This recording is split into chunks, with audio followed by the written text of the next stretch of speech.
Assalamualaikum warahmatullahi wabarakatuh. Salam sejahtera untuk kita semua. Shalom, Om Swastiastu, Namo Buddhaya, salam kebajikan, Rahayu. Dengan segala hormat, karena kebetulan saya juga menjadi Ketua Dewan Pembina Ideologi Pancasila, jadi harus selalu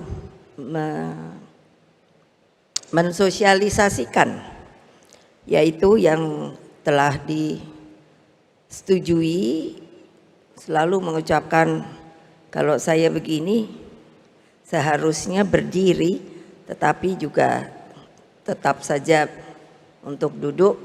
Nah, nanti disambut juga dengan salam Pancasila. Tentu sebelumnya saya ingin mengucapkan banyak terima kasih kepada para tamu-tamu yang sangat saya hormati dan tentunya anak-anakku yang sudah datang. Khas PDI Perjuangan, bagi para tamu itu kalau mau tahu, PDI itu kalau boleh datang itu maunya semua juga mau datang, tetapi saya kan bilang terus tempatnya mau di mana. Jadi hanya yang datang kali ini adalah mereka yang tentunya di dalam struktur itu yang pada mewakili. Tentu yang kami ingin sampaikan adalah rasa hormat dan terima kasih. Sayangnya Pak Mardiono tidak bisa hadir, tapi diwakili oleh Bapak Rusli Effendi, Wakil Ketua Umum, lalu Bapak Dr. Usman Sabta, Ketua Umum Hanura, Bapak Haritanu Sudipyo, Ketua Umum Perindo.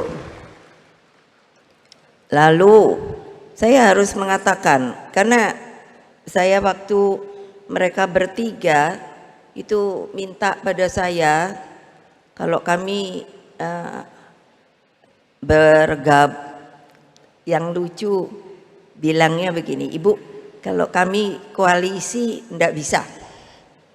Saya langsung bilang begitu, karena saudara-saudara sekalian, anak-anakku tersayang, harus di stressing bahwa banyak sekali mereka yang salah. Karena dalam sistem ketatanegaraan kita, boleh tanya pada Pak Mahfud, sistem kita adalah presidential system, jadi bukan parlementer. Jadi sebetulnya kita ini tidak ada koalisi lalu oposisi. Jadi memang agak susah sebetulnya, karena kalau tidak ikut lalu apa ya? Jadi saya bilang pada mereka bertiga, kerjasama, karena memang begitulah, tidak bisa koalisi karena kita sistemnya nanti parlementer.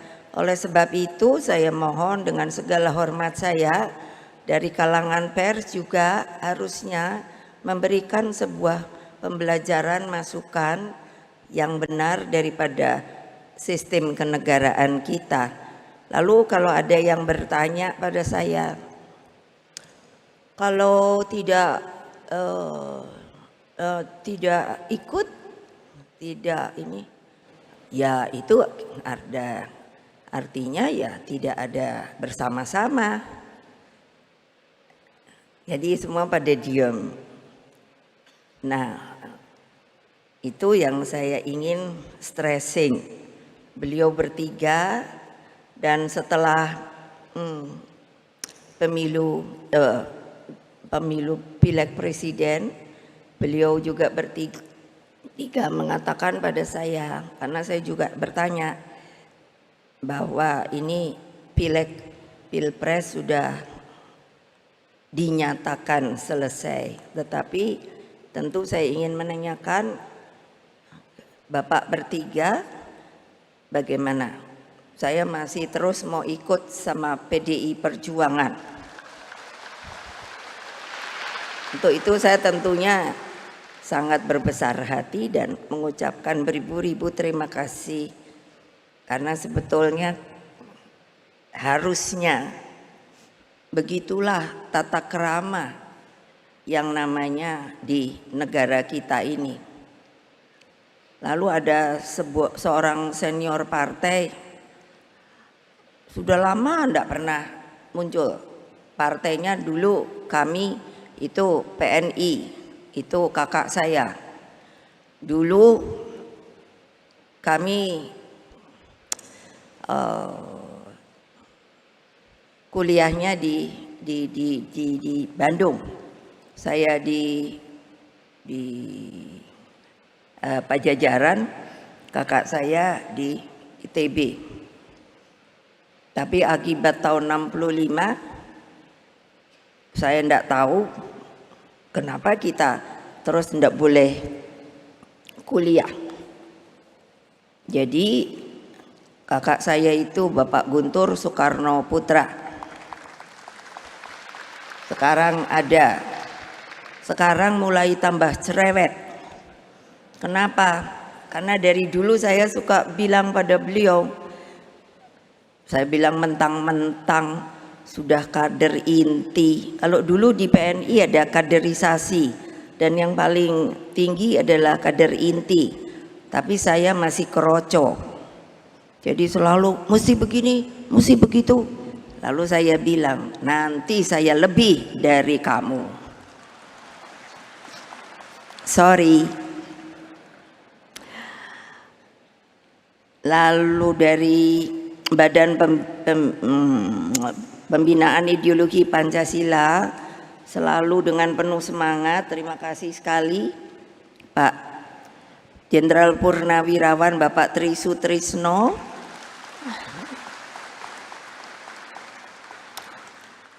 Ketutupan apa ya, mana ya? Oh, yang juga adalah Wakil Presiden RI ke-6. Mereka tamu-tamu saya undang, saya juga bertanya begini, monggo siapa yang mau datang, saya terima kasih sekali. Tapi kalau juga mungkin tidak mau datang, ya saya terima kasih sekali. Kenapa? Ya itu namanya kan keadilan, monggo saja. Kalau orang Jawa bilang monggo kerso. Ternyata Pak Tri selalu ngikut saya. Lalu ada ini pasti galak dulunya. Mayor Jenderal Purnawirawan Wisnu Bawo Tenayan. Ini orang Bali dan juga di BPIP. Karena kenapa saya bilang galak? Karena tadinya beliau di Kopassus. Saya ajak ke BPIP kok mau ya. Alhamdulillah. Lalu ada Romo Beni Susetio, ada ya? Di mana ya? Lalu Pak Darmansyah Jumala, ini dulu duta besar di Austria. Profesor Ermaya Suradinata dulu pernah jadi di STPDN. Lalu Pak John Piris, ya, salam Pancasila. Kepala BPIP Profesor Yudian Wahyudi dan Wakil Kepala BPIP Mbak Rima Agristina. Lalu ini saya panggilnya Opa. Dulu jadi ajudan bapak saya, yaitu Bapak Sidarto Danusubroto. Itu mau ulang tahun ke-83 ya. Hah? Hah? 88, 88.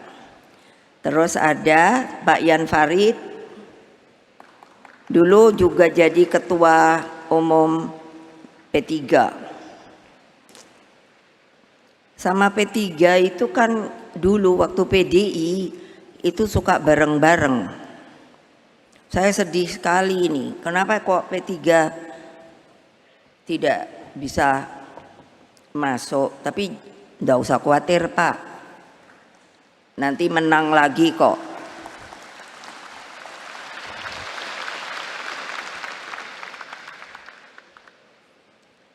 Lalu menteri, ini para menteri, lalu ada Menteri Pariwisata Ekonomi Kreatif Pak Sandiaga Uno,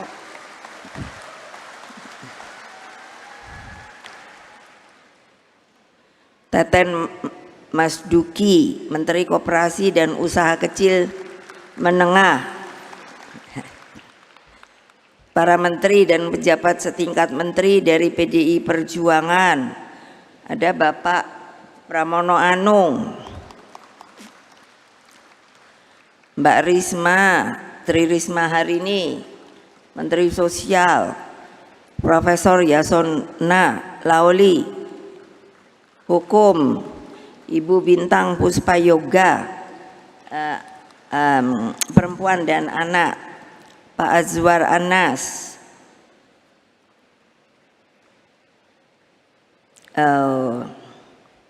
Pan RB, Hasto Wardoyo,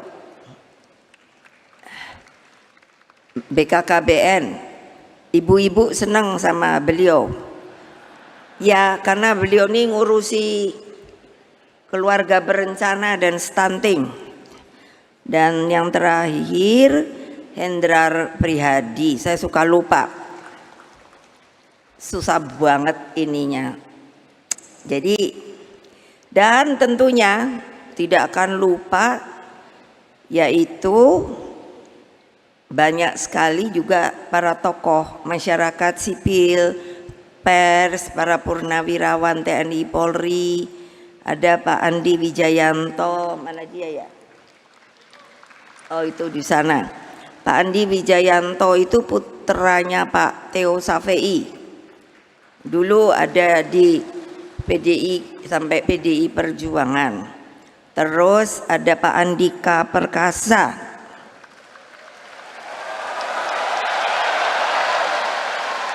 Wah, kok ternyata banyak fans ya. Jadi agak curiga ya. Beliau tadinya kan apa itu Panglima TNI. Lalu Pak dari sejarah Profesor Aswi Marvan Adam, mana ya? Beliau ini kalau mau ditanya soal sejarah itu aduh hebat sekali. Pak Muhammad Sobari, mana ya?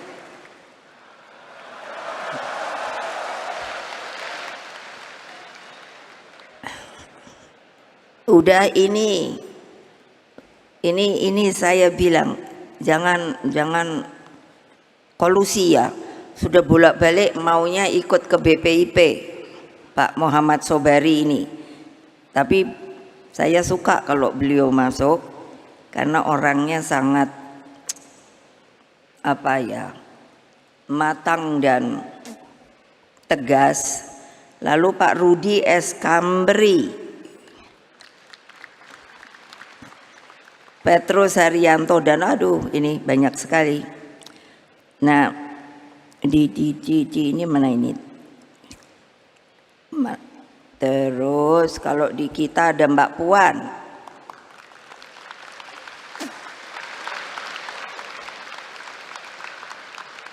Mbak Puan, saya bilang pada Mbak Puan apa? Sebagai ketua DPR, wah pergi ke luar negeri terus. Tapi itu kerja loh, bukannya jadi turis. Jadi saya kalau beliau pamit kemarin ikut di Bali, lalu kapan itu ke Meksiko. Jadi terus saya bilang gantianlah sama saya deh yang jadi anggota ketua DPR, kamu yang jadi ketua umum.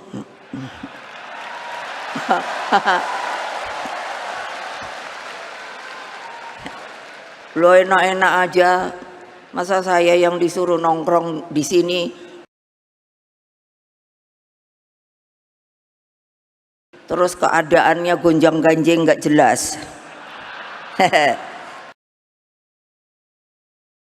Terus opo nih?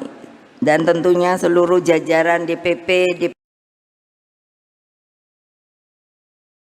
DPD, DPC partai, dan teristimewa anak-anakku yang kusayangi yang berada di akar rumput,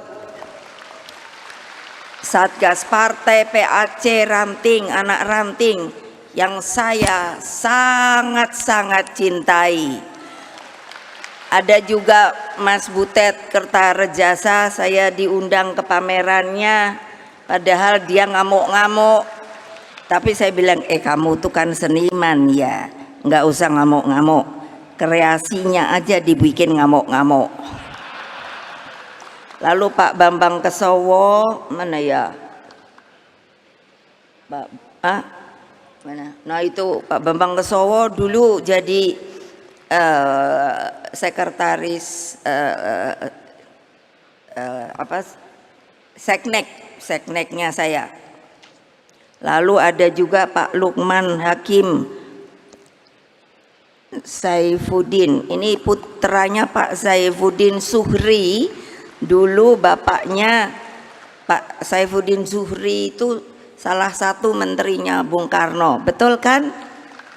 Iya, makanya saya tadinya mikir, kok berani juga ya datang ke PDI Perjuangan. Oh iya, bapaknya teman bapak saya. Siapa lagi? Ternyata sudah. Dan semua yang telah hadir, yang tentunya telah memberikan support kepada PDI Perjuangan selama ini, sehingga tentunya merdeka, merdeka, merdeka, salam Pancasila.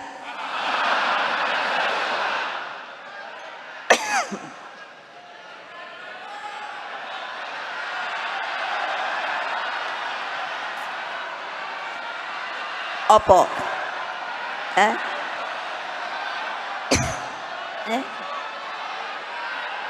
Ya lupa banget. Iyalah, saya juga tahu. Sengaja disembunyikan. Enggak, belum dipensiunkan. Terus berjuang. Satya Evam Jayate. Puji syukur kita panjatkan kepada terutama Pak Ganjar, Pak Mahfud, bahwa masih tetap kuat.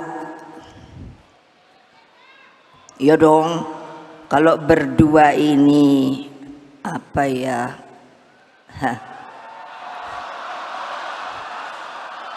lemes ya, biar saya teriak-teriak ya gimana ya. Mudah-mudahan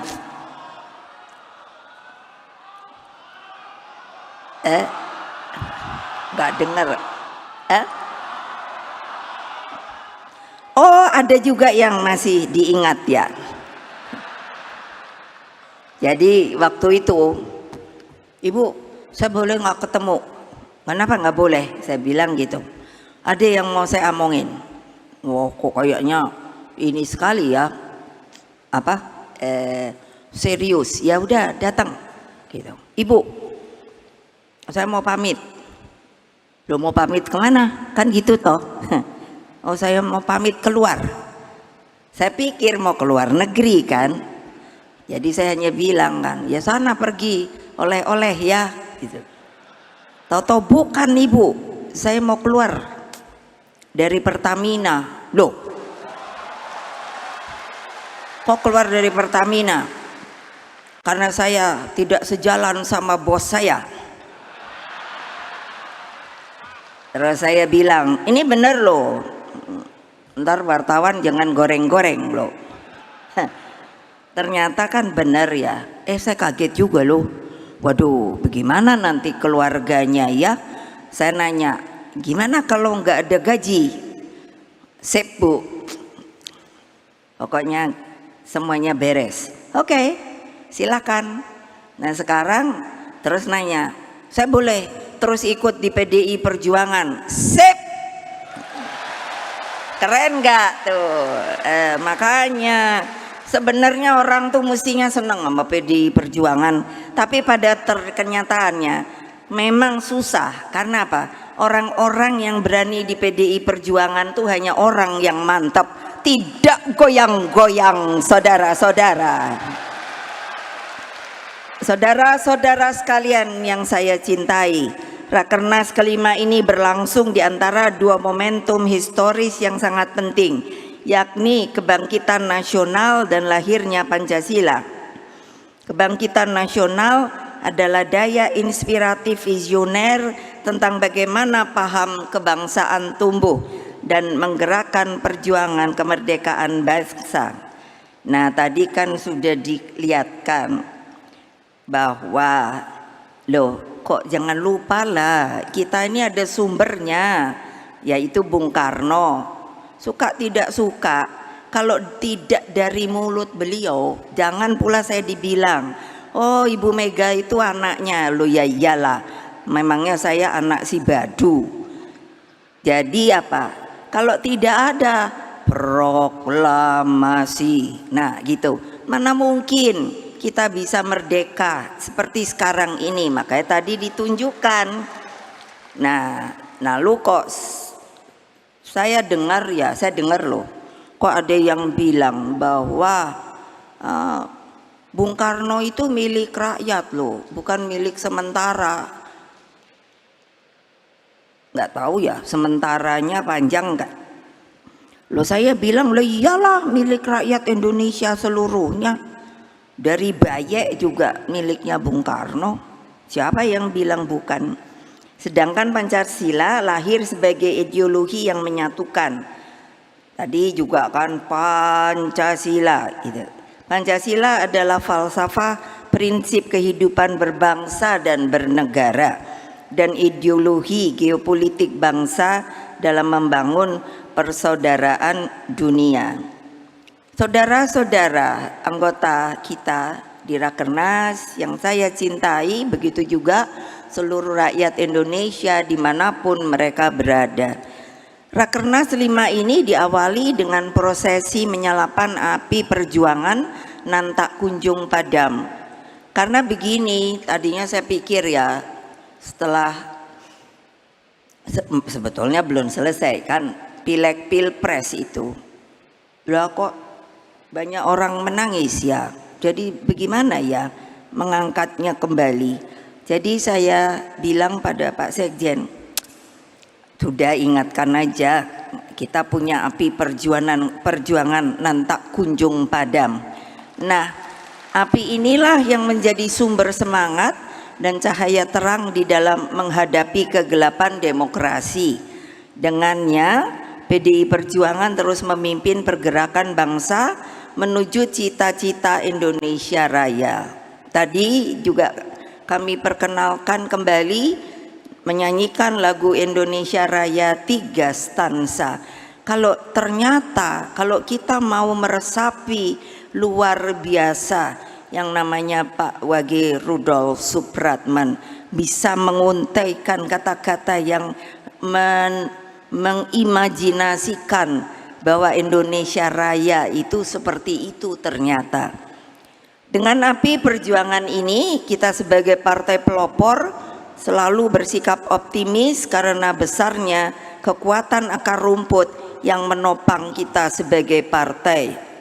Karena itulah selaku Ketua Umum Partai dan atas nama PDI Perjuangan, kami mengucapkan beribu-ribu terima kasih kepada seluruh rakyat Indonesia yang dengan penuh semangat dan kecintaannya selalu mendukung PDI Perjuangan hingga tetap berdiri tegak, tetap menjadi pemenang pemilu legislatif 3 kali berturut-turut. Tidak apa-apa, tadi kan ada banteng penuh panah. Ya saya bilang nggak apa-apa kok, kita tahan banting kok. Berani apa tidak? Takut apa tidak? Berani apa tidak? Takut apa tidak? Berani apa tidak? Takut apa tidak? Nah gitu dong, berani. Nanti katanya saya Bu Mega provokator. Ya, saya sekarang provokator demi kebenaran dan keadilan. Weh naai, ngerti kan? Ngerti kan yang dimaksud? Ya udah. Kenapa toh? Kan saya suka, malah anak-anak saya sendiri bilang, kok Ibu Ketum sekarang berubah ya, tukang ngamuk aja. Enak aja. Kalau nggak diamukin, udah dipanahin melulu badannya, bantengnya, apa? Keok, tahu nggak? Makanya kalau Ibu marah tuh malah Ibu dicium-cium lah. Karena apa? Pasti menang. Nah perjuangan ini tidaklah mudah, sebab apa yang terjadi benar-benar sebagai menurut saya badai anomali. Anomali itu tidak bisa diprediksi, bisa terjadi seperti begitu saja, meledak begitu, dang gitu. Nah akibat apa? Kecurangan secara struktur, sistematis dan masif yang disebut TSM. Kan pada diem tau, kok kayak nggak berani. Bener ada apa tidak? Bener ada apa tidak? Ayo, TSM ini ada apa tidak? Ya memang ada, saya tahu kok. Kan semuanya pada mengatakan sepertinya tidak. Oh tidak, seperti KPU-nya bilang, oh itu kan jujur, jurdil, jujur adil, luber, langsung umum, bebas, rahasia. Loh, padahal tuh KPU lu yang ngomong. Hadirin sekalian, reformasi itu lahir sebagai koreksi menyeluruh pada waktu itu terhadap watak pemerintahan otoriter untuk mewujudkan sebuah negara hukum yang demokratis. Dalam proses ini, partai politik, pers, supremasi hukum, sistem meritokrasi, dan pemilu yang jurdil harus hadir dalam sebagai satu ekosistem demokrasi. Dalam masa kepemimpinan saya sebagai Presiden kelima Republik Indonesia, reformasi telah memisahkan TNI dan Polri. Kedua lembaga negara ini dituntut profesional, melepaskan dirinya dari dwi fungsi ABRI dan bersikap netral dalam setiap pesta demokrasi. Jadi saya jadi ingat ketika menjadi selaku mandataris MPR terakhir, saya menerima penugasan untuk memisahkan TNI dan Polri. Pada waktu itu suasana kebatinan saat itu berangkat dari kenyataan bagaimana namanya waktu itu Angkatan Bersenjata Republik Indonesia selama Orde Baru digunakan sebagai mesin politik melalui fungsi sosial politiknya.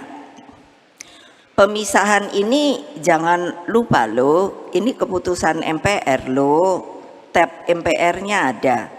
Dilakukan sebagai kehendak rakyat. Dalam proses itu saya berharap agar TNI dan Polri dapat belajar dari para seniornya. Jadi bukan mau sombong, mau keren. Saya ini memang benar anak presiden. Jadi saya kenal Pak Jenderal Sudirman. Beliau orangnya sederhana banget, pakai pici.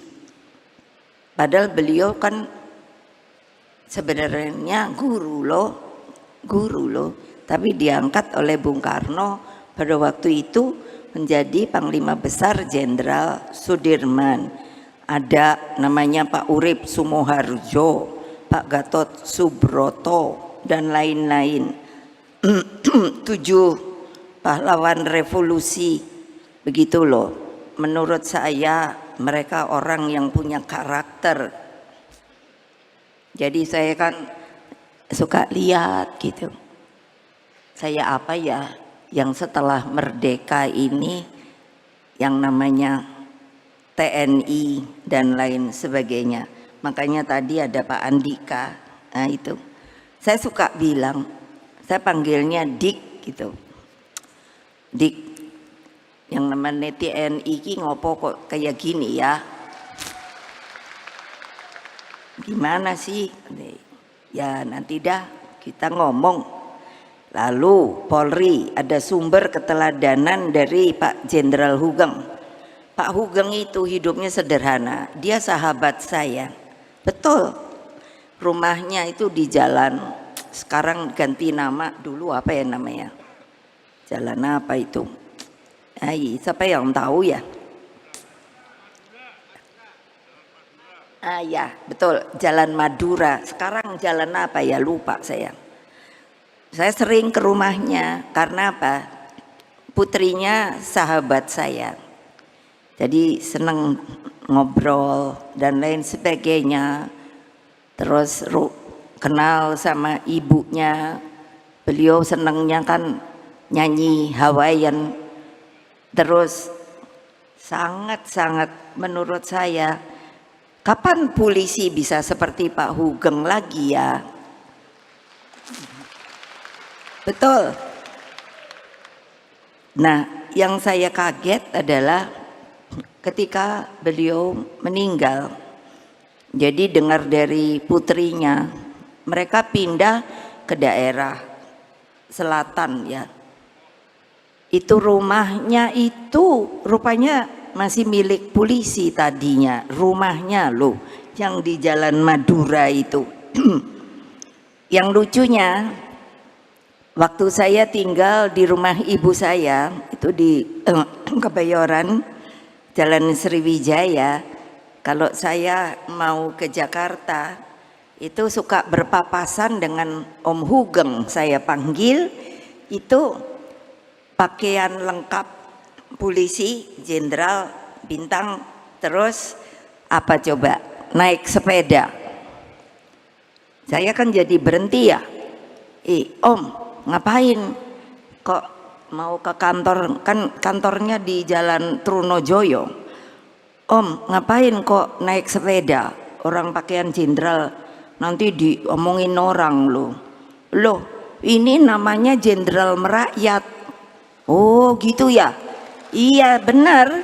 Nanti dia kalau ketemu masih ada becak, ntar kalau ada tukang becak berhenti deh, saya liatin aja gitu. Terus saya juga bertanya lagi, kapan ya polisi sekarang ini itu tidak mengintimidasi rakyatnya sedikit-sedikit?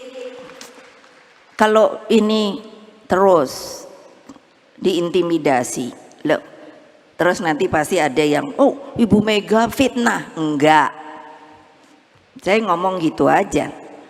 Orang memang ada buktinya, lah. Tapi kan saya diem aja.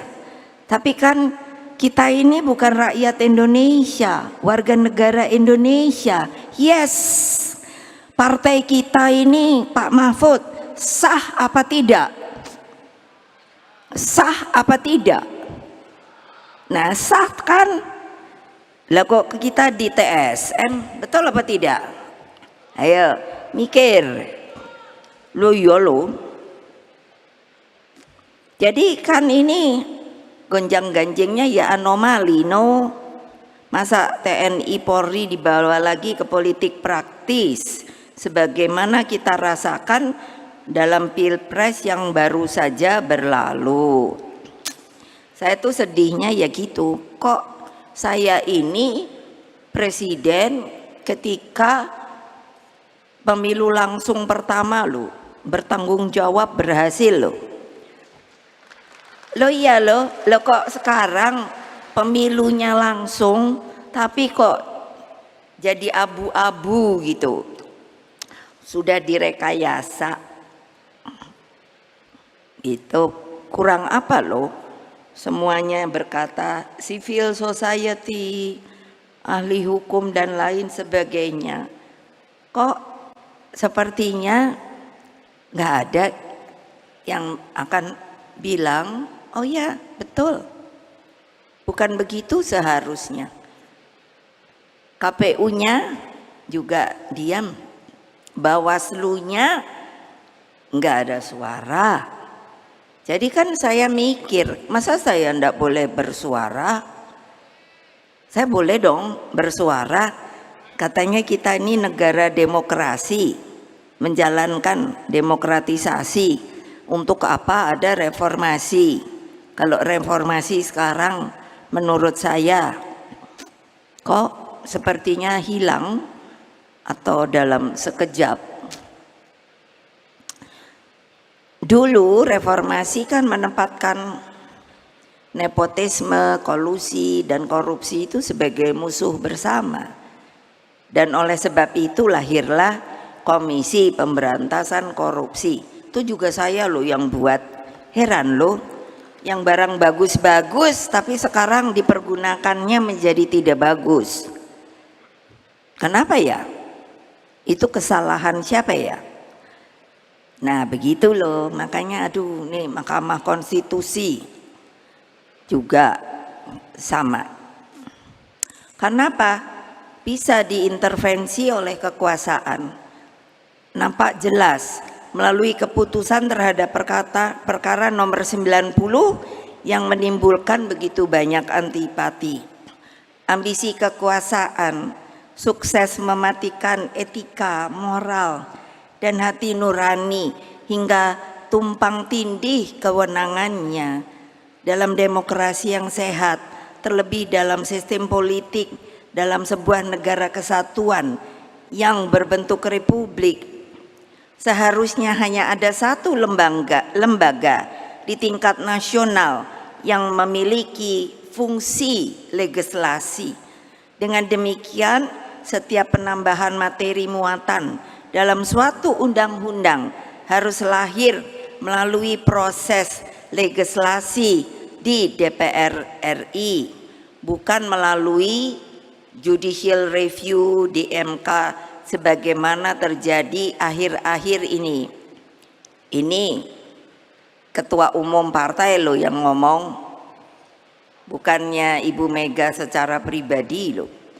Dalam kaitan ini MK hanya memiliki kewenangan menguji dan memutuskan apakah suatu undang-undang sesuai atau bertentangan dengan konstitusi. MK itu ya saya yang mendirikan loh.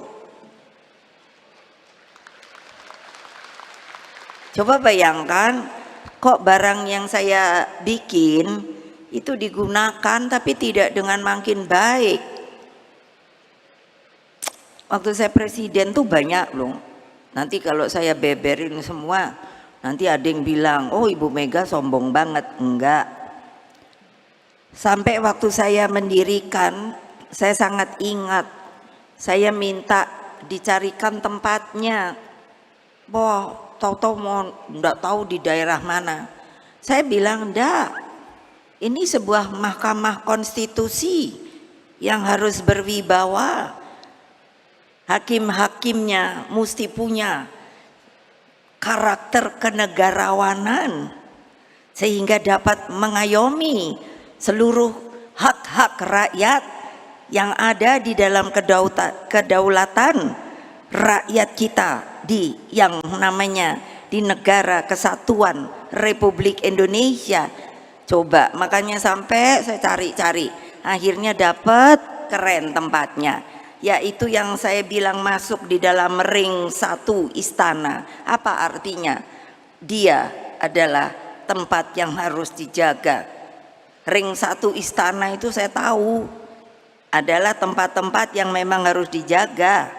Artinya supaya apa? Dia berwibawa, nggak gampang-gampang. Ini yang salah siapa ayo? Ayo.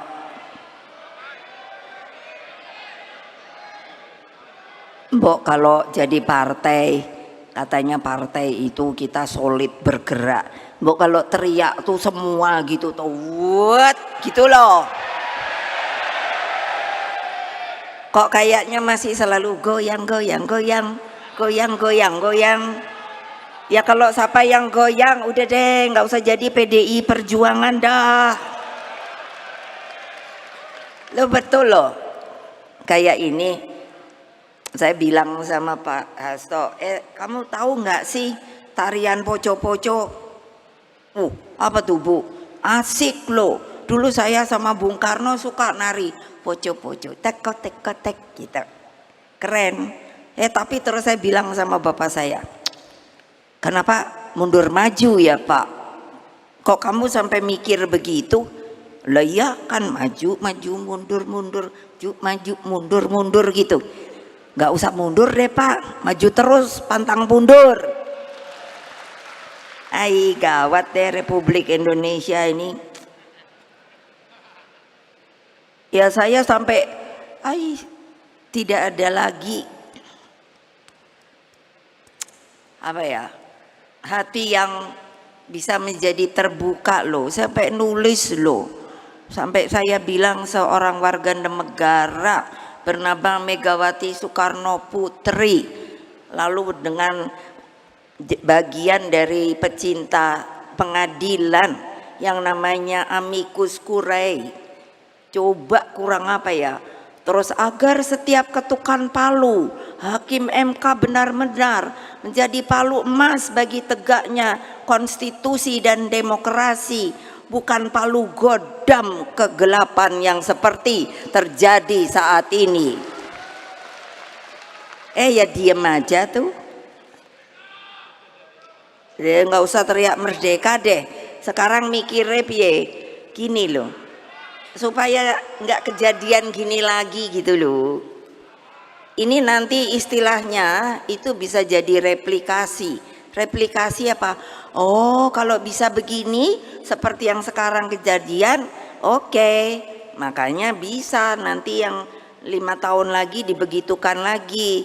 Wah bayangkan Indonesia apa nggak makin bubrah ya. Ayo gimana? Makanya mikir. Nah, nggak usah ngelawan. Aku suka bilang juga sama Pak, juga aku seneng kan namanya sekjen, bukannya Hastonya yang suruh datang tiap 2 hari sekali loh, lapor ke ketua umum gitu, galak aku. Terus aku cuman bilang gini, anak-anak iki lho semangat gede tapi orang mikir tok, bolak-balik lawan lah, yang sebelah sono ada bedile lho. Nah kene mau pakai opo? Ayo cobain. Makanya udah pakai omongan we. Itu tadi ada ini sopo namanya tuh, ntar dulu, Pak Aiman tadi datang dia, Loh, orang ngomong kok malah terus dipanggil toh. Lah saya ya bilang loh. Loh, makanya ngapain takut? Nah saya bilang kok ini sama Pak Lauli, Menko Kumham, kebetulan dari PDI Perjuangan. Saya bilang, awas lo ya, kamu Kumham loh. Kalau enggak belain rakyatmu, aku copot dah. Tadi di mana ya? Di koran. Sekarang jadinya hukum tuh jadi apa ya? Nah itu yang siapa yang menjawab? Pemilu ini sering dinyatakan sebagai pemilu loh paling buruk dalam sejarah demokrasi loh. Pernyataan ini banyak disuarakan oleh para akademisi, para tokoh masyarakat sipil, guru besar, hingga seniman, budayawan. Namun hal yang begitu menyedihkan saya adalah terjadinya pengingkaran terhadap hak kedaulatan rakyat itu sendiri. Makanya saya tadi nanya, PDI Perjuangan tuh sah apa tidak? Ya Pak Mahfud aja yang ahli hukum bilang sah. Lah orang daftar ke KPU diterima, terus sah, boleh tekan tuk, boleh mengikuti pemilu. Lah kok kene sing dikuyo-kuyo. Hal ini dibuktikan melalui praktek penyalahgunaan kekuasaan dengan menggunakan sumber daya negara demi kepentingan elektoral. Intimidasi hukum terjadi atas nama kekuasaan. Berbagai kerusakan demokrasi inilah yang disoroti oleh Profesor Arif Hidayat, Profesor Zaldi Isra, dan Profesor Eni Nurbaningsih melalui dissenting opinion mereka. Saya senang banget masih ada yang berani menyampaikan dissenting opinion, jadi berbeda. Ini baru pertama kalinya loh terjadi dalam sejarah sengketa Pilpres. Lah sekarang kok MK-nya dikutik-kutik. Itu loh. Ayo semuanya pada mikir deh. Dengan realitas tersebut menjadi perenungan kita bersama. Bukankah ketika gagasan pemilu presiden dilaksanakan secara langsung, seluruh asumsi yang ada saat itu berangkat dari hipotesis bahwa kecurangan yang sifatnya terstruktur, sistematis dan masif mestinya tidak akan mungkin terjadi. Namun seluruh asumsi tersebut ternyata terbukti itu bisa dijungkir balikan.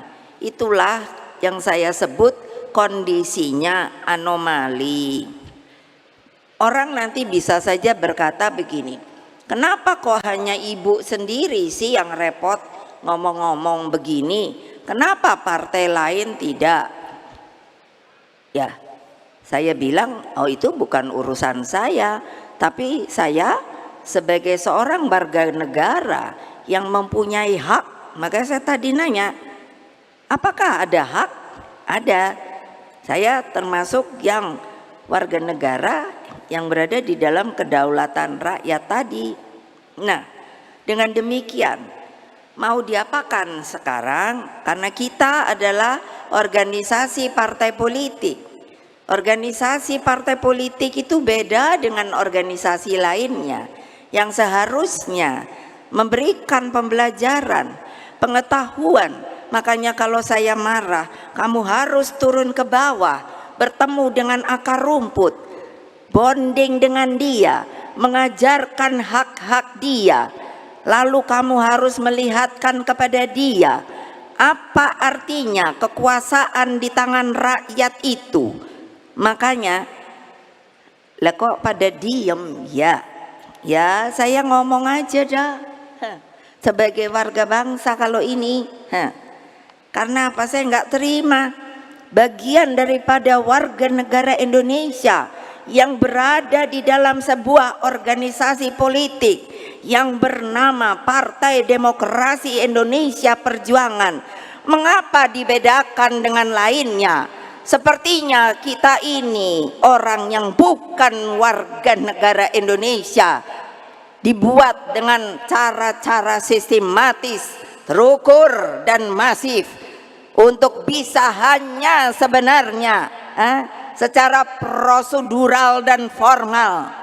Kekalahan ini untuk dibuktikan bahwa ini adalah telah dipergunakan sebagai hak rakyat yang tapi sebenarnya salah, 1000% salah, karena tidak dijalankan secara jujur dan adil, saudara-saudara.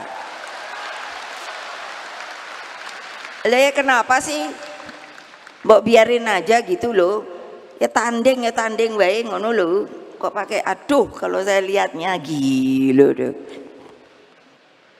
Orang waktu apa tuh saya sampai aduh, gue bilang siapa ya ibu yang kebawa itu loh, yang waktu demo apa tuh depan DPR kalau nggak salah, sampai masuk rumah sakit tuh loh, sopo yo lo kok kayak gitu sih lo, pakai apa itu? Saya sampai nanya sama polisi, itu mobil polisi itu apa yang pakai semprot-semprot itu loh. Saya tahu tapi nggak tahu namanya, apa itu namanya? Hah? Water cannon. Lalu saya protes sama polisi, nggak boleh. Lalu saya bilang, apakah tidak boleh hak demonstrasi? Hah? Lalu apa alasannya? Dan dia seorang perempuan loh, sampai digotong ke rumah sakit. Saya kan dapat fotonya, tak. Lalu kok kita kayaknya, aduh nggak usah takut deh sama polisi. Polisi juga orang, punya istri, punya keluarga. Iyalah, orang saya juga yang misahin dia. Aduh gawat deh. Gimana sih? Kok gitu aja takut loh. Saya dipanggil polisi 3 kali loh. Saya kan udah bolak-balik ngomong. Loh kok sekarang kayaknya diem.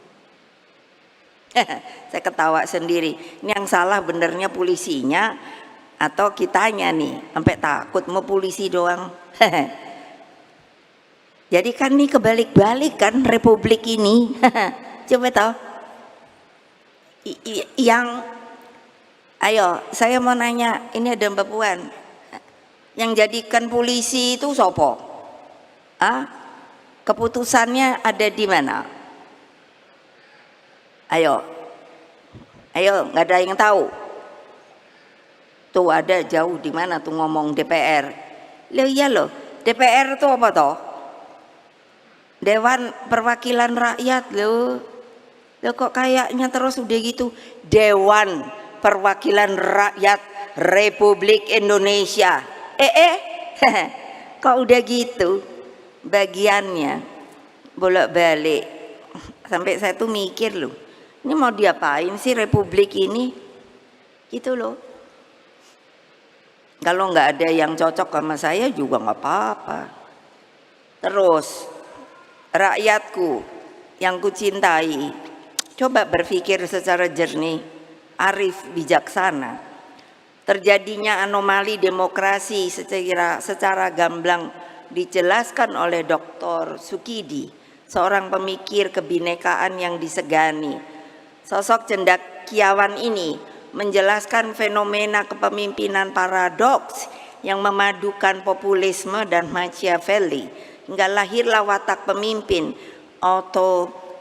authoritarian populism. Dalam karakternya yang seperti ini, hukum pun dijadikan pembenar atas tindakannya yang sepertinya memenuhi kaidah demokrasi, namun sesungguhnya hanyalah prosedural. Disinilah hukum menjadi alat, bahkan pembenar dari ambisi kekuasaan itu. Inilah yang oleh para pakar disebut dengan autocratic legalism. Ini bukan saya ngomong loh, nanti mulut saya yang ngeluarin, tapi ini kan para pakar. Lah bayangkan dong, pakai revisi undang-undang MK yang menurut saya prosedurnya saja tidak benar. Tiba-tiba masa reses, saya sendiri sampai bertanya pada, tadi ada Pak Utut mana ya? Nah, saya tanya sama beliau, ini apaan sih Mbak Puan lagi pergi? Yang saya bilang ke Meksiko, kok enak amat ya? Belum lagi ada pelanggaran produk jurnalistik, investigasi dalam undang-undang penyiaran. Loh, untuk apa ada media? Makanya saya selalu mengatakan, kamu tuh ada dewan pers loh. Lalu harus mengikuti yang namanya kode etik jurnalistik. Lah kok nggak boleh ya kalau ada investigasinya? Loh, itu kan artinya pers itu kan apa sih? Menurut saya dia benar-benar turun ke bawah loh. Saya banyak temen dulu kan waktu PDI, wah saya mah pers itu suka makan lesehan itu kalau di Kebayoran tuh apa yo, deket opo yo, dulu ada lesehan ini loh, nasi opo itu ya, nasi uduk enak banget sama wartawan udah muda. Terus kan saya ajari, kamu kalau ini jadi pers yang betul, menghadapi berbagai anomali demokrasi tersebut, tentu pilihannya bukanlah dengan mencabut hak rakyat dan mengembalikannya ke dalam tangan MPR RI.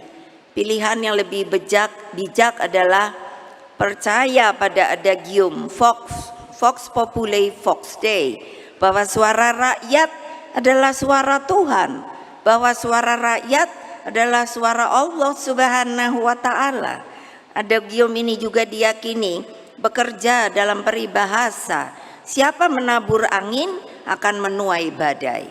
Ataupun, nah ini seperti yang Mas Butet judulnya, ekspresi milik gendong lali, yang menjadi Butet perenungan sosok seniman Butet Kartarejasa. Apa sih saya pidato ini terhadap keseluruhan apa yang terjadi? PDI Perjuangan diajarkan oleh sejarah untuk percaya pada Satyam Eva Jayate, bahwa kebenaran apapun juga, kapanpun juga pasti akan menang. Inilah tema sentral Rakernas kelima PDI Perjuangan. Hadirin sekalian, mungkin dipikir ibu tuh apa sih pakaian Sanskrit. Ini saya belajar sejarah loh. Saya dapat spirit ini itu ketika Raden Wijaya sedang dikuyok-kuyok pada akhir abad ke-13.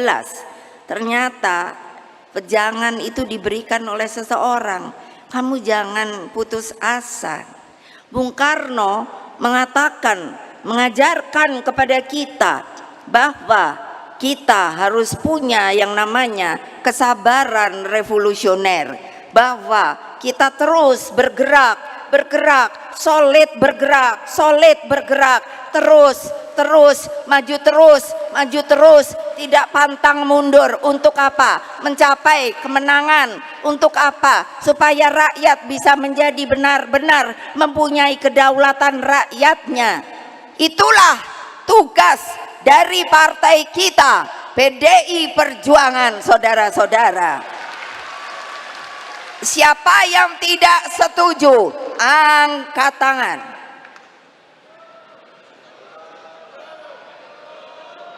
Kan selalu separuh-separuh.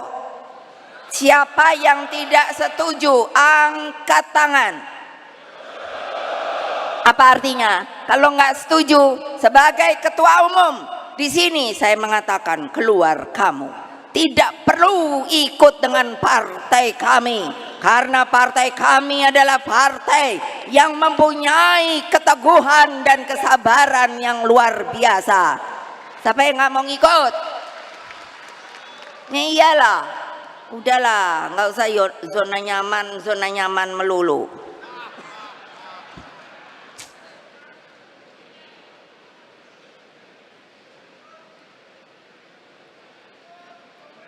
Nah ini juga saya senang sekali menulis apa ya, kata-kata mutiara.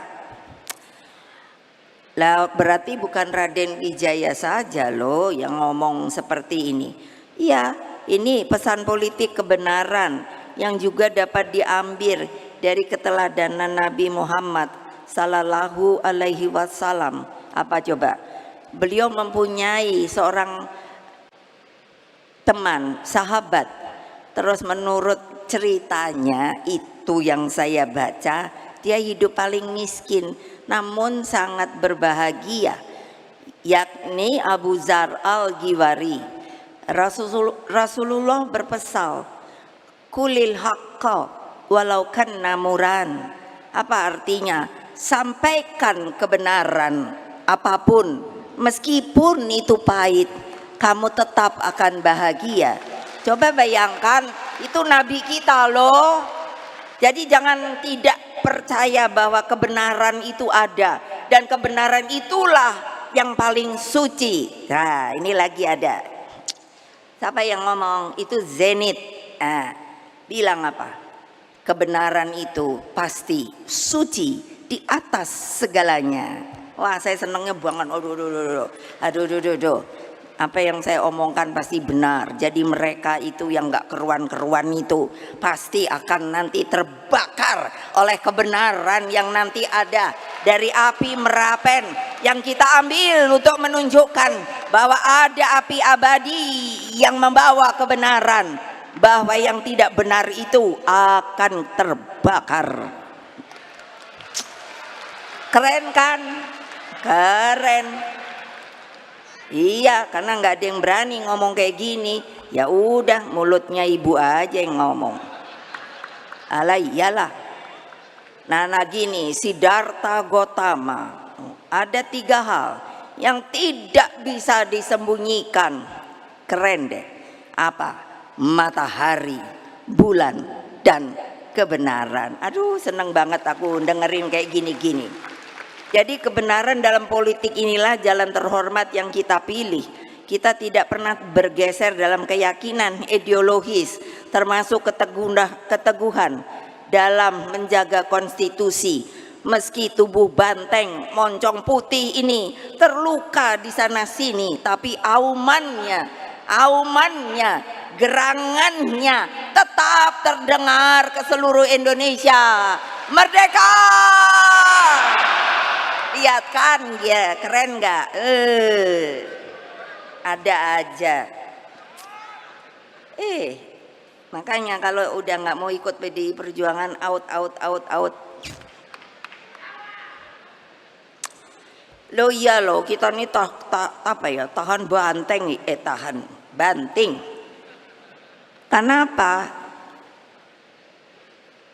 Karena itu mereka tuh rakyat itu dari dulu sampai sekarang.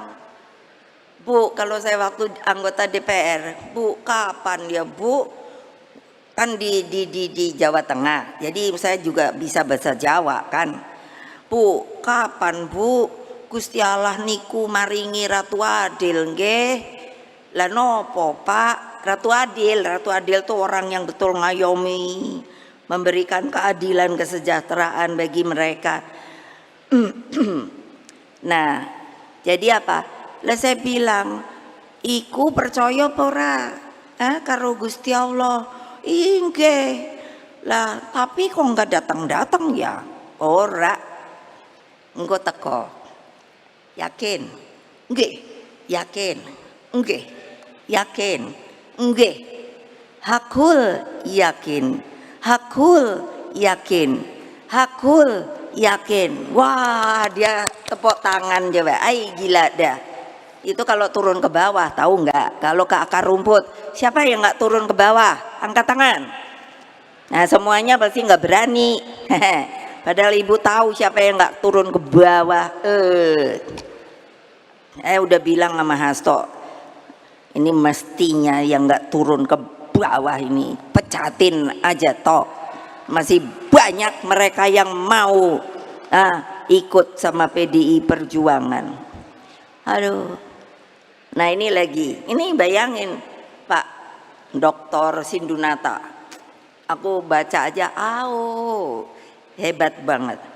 Ia hanya mau orang mengerti, harapannya adalah matahari dan jagonya adalah penderitaannya sendiri.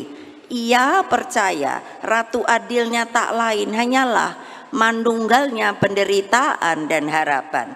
Laksana manunggaling kawula lan Gusti. Mereka wong cilik itu bukanlah kalah. Mereka hanya menitipkan rahasia penderitaan, tempat tersimpannya harapan akan masa depan di negeri yang indah, yang gemah, loh jinawi Indonesia Raya yang kita cintai. Tidak yakin akan hal itu, tidak yakin akan hal itu hanya karena manusia-manusianya sudah mulai lupa diri. Ayo, siapa yang mau insaf? Siapa yang mau insaf?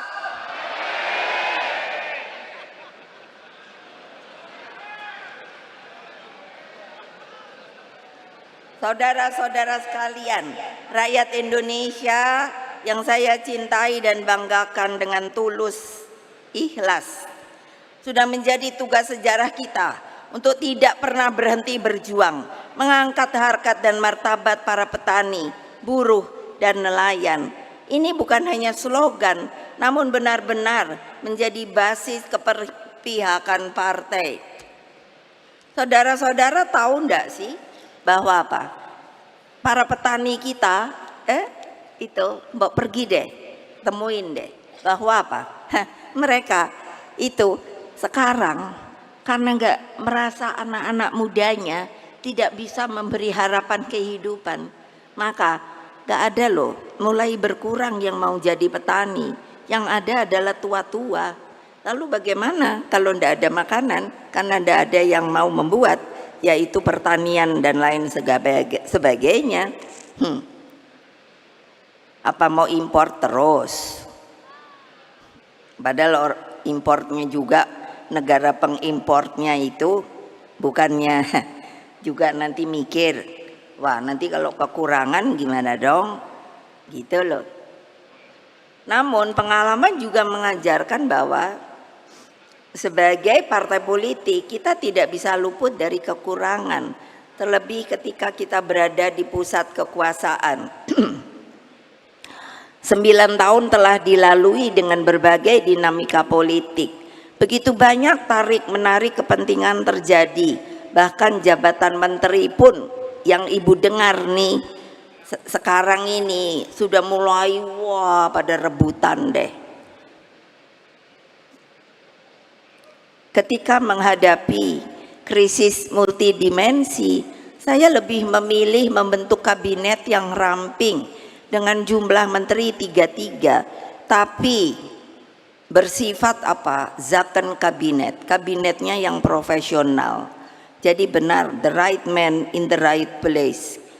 Terbukti krisis dapat diatasi dan seluruh hutang terutama dengan International Monetary Fund dapat dilunasi. Pertanyaan saya, ayo mikir, utang kita ini gimana cara bayarnya? Ayo mikir loh, jangan enak-enakan tidur loh. Ayo ibu-ibu itu, kayak apa kalau terjadi? Gimana? Ya silakan. Di dalam mensikapi politik ke depan, sebagai partai yang memiliki sejarah panjang di dalam memperjuangkan demokrasi, kita tetap menempatkan penting adanya checks and balances, bahwa demokrasi memang memerlukan kontrol dan penyeimbang. Namun kita juga tidak menafikan bahwa berpolitik mengandung esensi untuk selalu mendapatkan kekuasaan. Hanya bedanya apa toh? Yaitu strategi dan cara untuk mendapatkan kekuasaanlah yang membedakan kita dengan yang lainnya.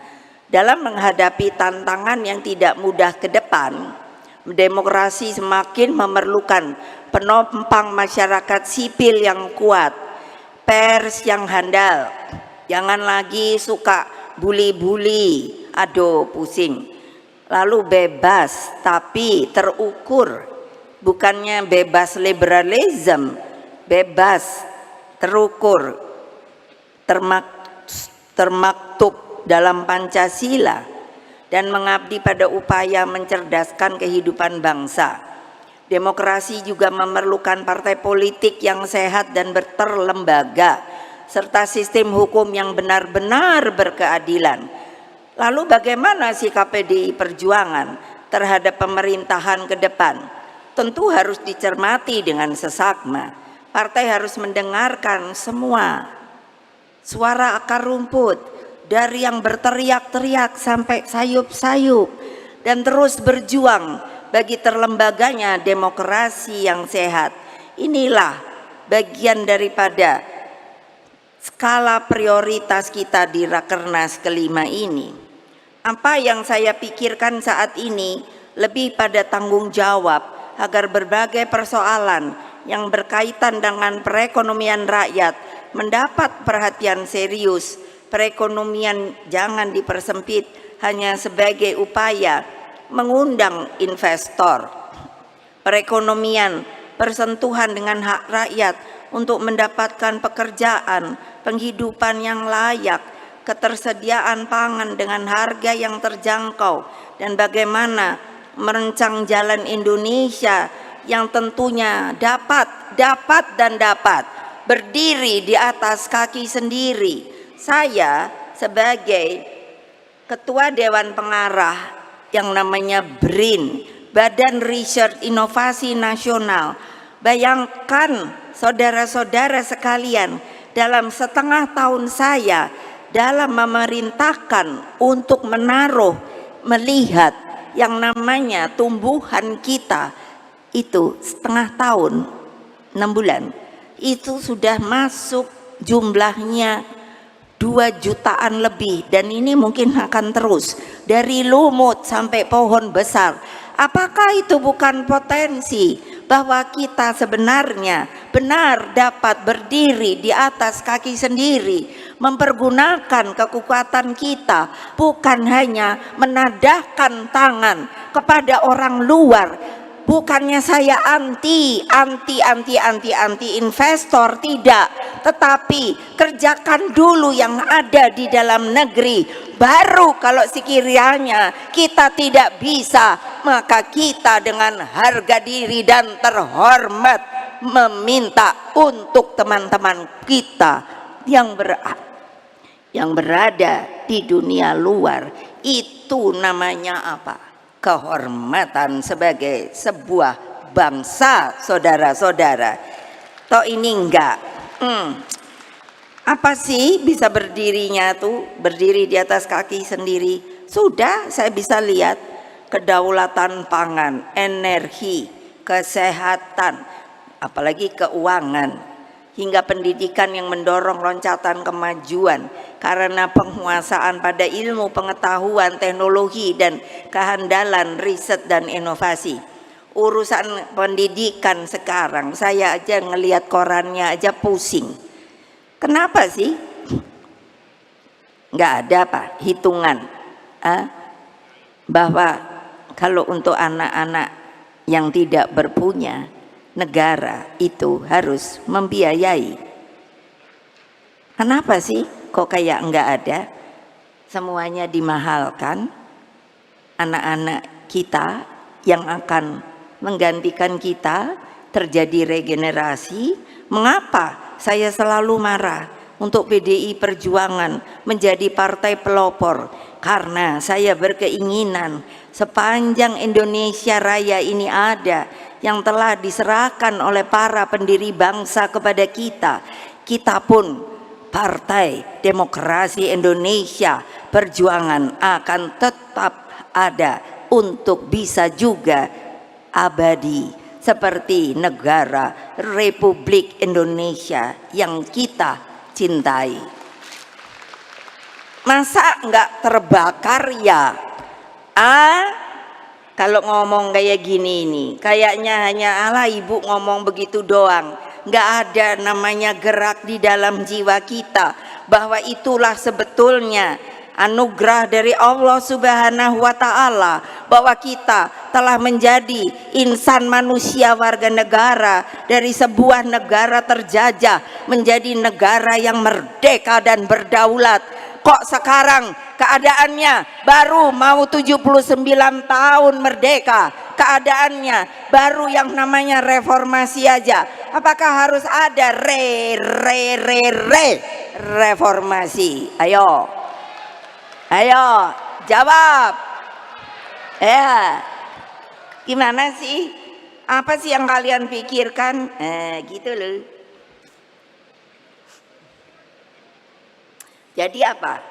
Menghadapi tantangan perekonomian tersebut, Rakernas 4 partai harus menjadi suluh perjalanan bangsa. Partai harus menyiapkan agenda strategis masa depan.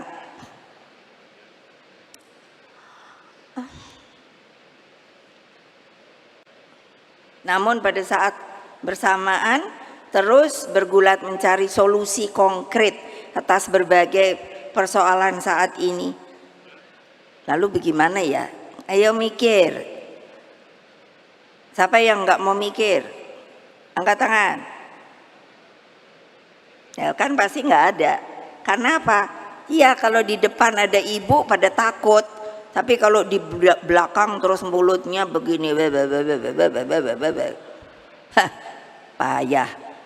Hadirin dan seluruh rakyat Indonesia yang saya cintai dan banggakan, mewakili PDI Perjuangan, sekali lagi saya mengucapkan terima kasih atas dukungan yang diberikan baik kepada PDI Perjuangan maupun dukungan yang telah diberikan kepada pasangan Ganjar Pranowo dan Mahfud MD.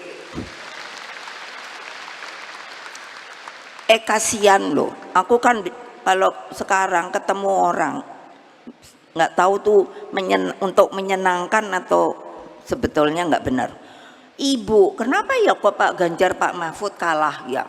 Padahal saya tuh nyoblosnya itu Pak Mahfud sama Pak Ganjar loh. Ya mana saya tahu, kenapa kamu nggak jaga? Aku bilang gitu.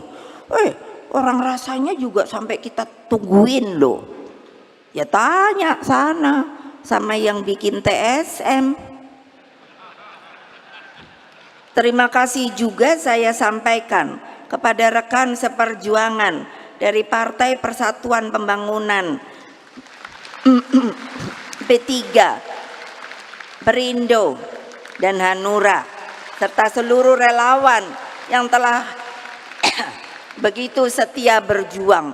Kasihan loh kalau lihat angkatan yang apa namanya, sukarelawan dari angkatan tuh apa namanya?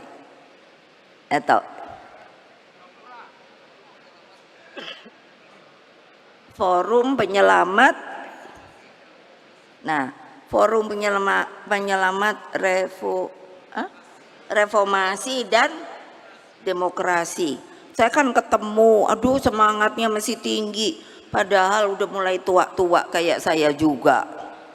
Terus kalau saya tanya, semangat dong ya? Siap ibu. Keren tuh Dika, mana dia? Bapak-bapakmu itu keren-keren, kamu jangan loyo loh. Pak Andika nih dianya kesang sama PDI Perjuangan loh.